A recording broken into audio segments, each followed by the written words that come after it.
Macaulay the PH, your passion the lover channel. Mag-subscribe ka na!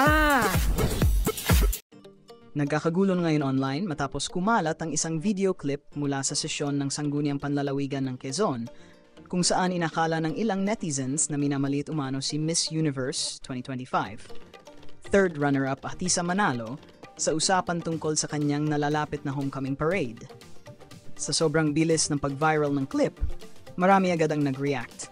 May nagalit, may nadismaya, at may nagtanong kung bakit tila hindi raw na-appreciate ang karangalan na naibigay ni Atisa sa kanilang lalawigan. Ngunit ngayon, naglabas na ng opisyal na pahayag ang Office of the Vice Governor at ang Sangguniang Panlalawigan upang tuldukan ang agam-agam at maling interpretasyon sa naturang video. Ayon sa kanila, malayo raw ang tunay na konteksto ng clip kumpara sa lumalabas na mga haka-haka online. Git nila, ang mga pahayag sa sesyon ay hindi kailanman para maliitin o bastusin si Atisa, kundi simple lamang na pagpapaalala na siya ang dapat maging tunay na sentro ng pagdiriwang. Dahil siya ang pageant winner at siya ang nagdala ng karangalan sa Quezon sa pandaigdigang entablado. Ipinaliwanag pa ng Office of the Vice Governor na ang komentong narinig sa viral clip ay tumutukoy hindi kay Atisa, kundi sa mga opisyal mismo. Binibigyang diin na ang mga leader ay hindi dapat magpapakitang sila ang bida.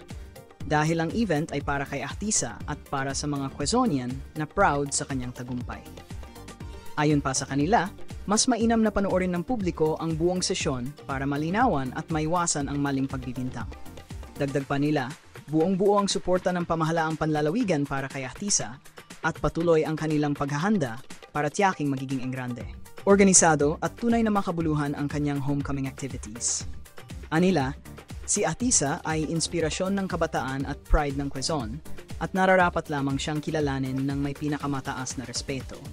Sa huli, muling ipinaabot ng Vice Governor at ng Sangguniang Panlalawigan ang kanilang malwarm greetings and admiration para kay Atisa Manalo at tiniyak na mananatili silang kaagapay sa pagbibigay halaga sa kanyang tagumpay at sa karangalang dala niya para sa Quezon Province.